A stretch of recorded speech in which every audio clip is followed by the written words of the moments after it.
Thank you and welcome to the show this morning.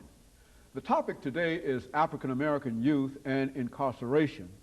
And we're fortunate to have with us this morning to talk about African American youth and incarceration two individuals representing two very, very significant organizations. First, Mr. RJohnson. Mr. RJohnson is the president and CEO of an organization called Choices and the Effects. Of course, with Mr. Johnson is Mr. KWalker. Mr. Walker is a board member of an organization called the New Beginnings organization, which is located in the River Bend Maximum Security Institution.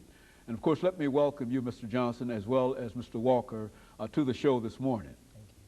To talk about what I consider to be a very, very important question, and that is the fact of the incarceration of African American youth. I think almost in any statistic that you see, you'll find that they represent a very, very large number. But before we get into that, Mr. Johnson, let's have you and Mr. Walker to give us some information about your background and your education and some of the things that really qualify you to be able to deal with the issue that we're dealing with this morning. Let's start with you, Mr. Johnson, and of course we'll follow that with Mr. Walker.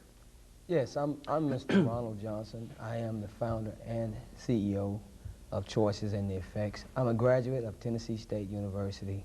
I started there in 1982. I played football, and from playing football, I made some choices. Through those choices, this is where this program was developed from. I also am the son of Clara and Herman Johnson. We have 10 boys, no girls. I just thank God that I am here, and I thank God for Choices and the Effects, because that's what life is all about, choices. Very good. And of course, about your background, Mr. Walker. Oh, my name is KWalker. I'm the pastor of the Hands of God Christian Outreach Ministries. We're a church located in South Nashville area.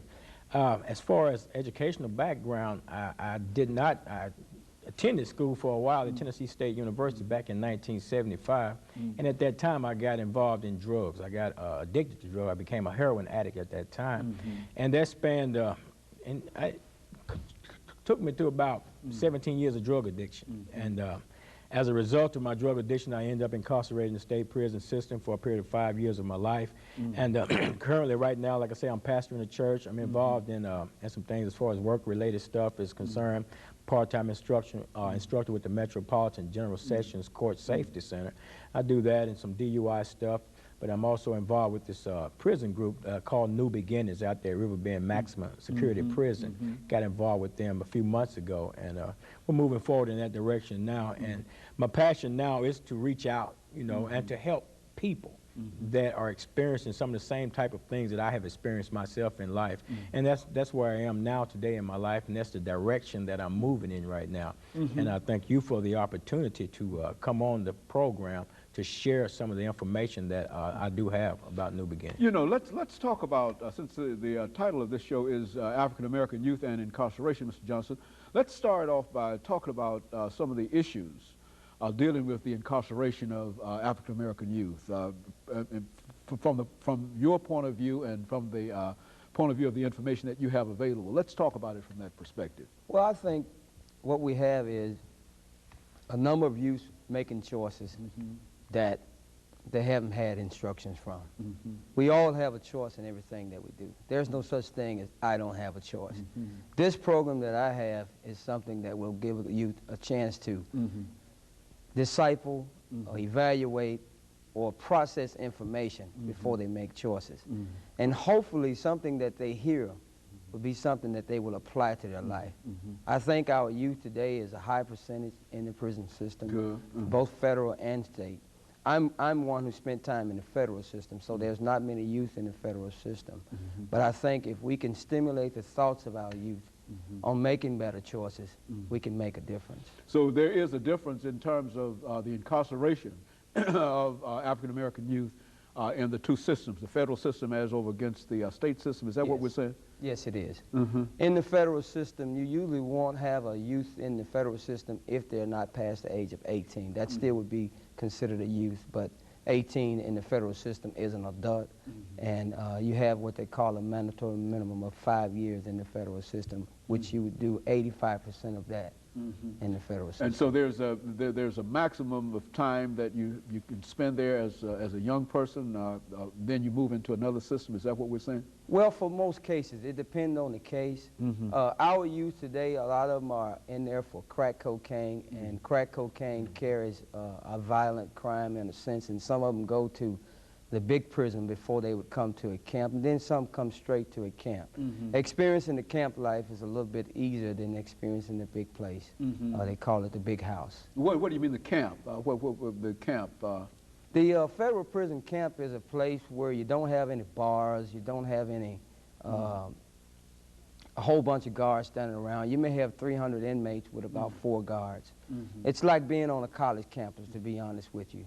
But I think you have to make your choice to follow the rules and the regulations that are set before you, because if you don't, you'll be sent to what they call the big house, the big prison. And so this gives you an opportunity. It's sort of on an honor system in a real sense that you've made some kind of infraction against the rules and regulations, but they sort of put you on an honor system to give you an opportunity to sort of work. Exactly. It's an honor system. It's a lowercase type of incarceration. You have a little bit more freedom. You can kind of move around a little bit more at the camp. And then at some camps they have where they work on the base, and they're under military authority, where they go and they do the janitorial things at the military bases. But for the most part, the camp is really an easy scene. It's really an easy scene.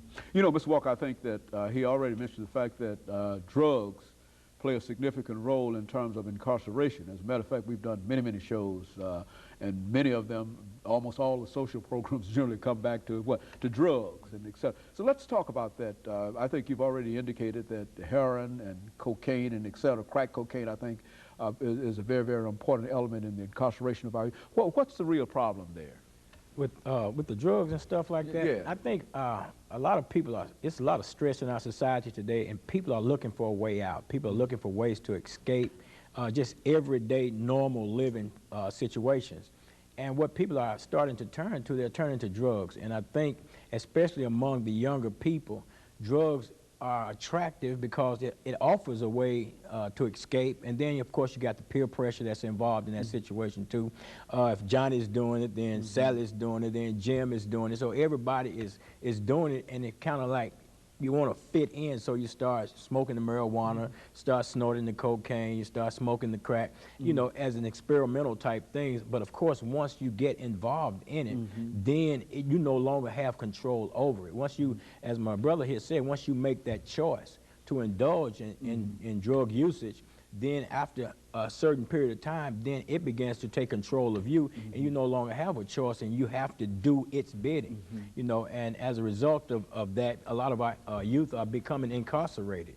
Then you also have the appeal that selling drug offers. You know, a lot of times we look at the drug dealer, you know, and we say he's such a low-down, dirty person, but a lot of times we have to look at it from another perspective also, and that is that it's an addiction also. The addiction to making fast money. You know, when you can go out and make $3,000 or $4,000 a day, that's an addiction. It is. And it's hard to break, you know, and there needs to be some programs in place for that, you know, also. So the problem is there. You know, we know the problems. We know that our youth are getting more and more involved in it, more and more involved in violent crimes as a result of drug and alcohol usage. You know, you got youth now that have no sense of morals, and not all of them now, but you have those that are caught up in this game that have no sense of moral behavior or anything like that, and it's easy for them to pull out a handgun and blow their brains out of a best friend because of the game, you know, because of the selling drugs and the using of drugs. You know, it's easier to do that now. As far as what's causing this to go at a rapid pace that it's going, I don't know. I don't know, but I do know that there are solutions to it. Very good. And of course, we're making preparations for our first break here, after which we'll come back and we'll talk about what is being done in terms of trying to meet this as an issue. And of course, we'll be back with you following this short commercial break. The topic today is African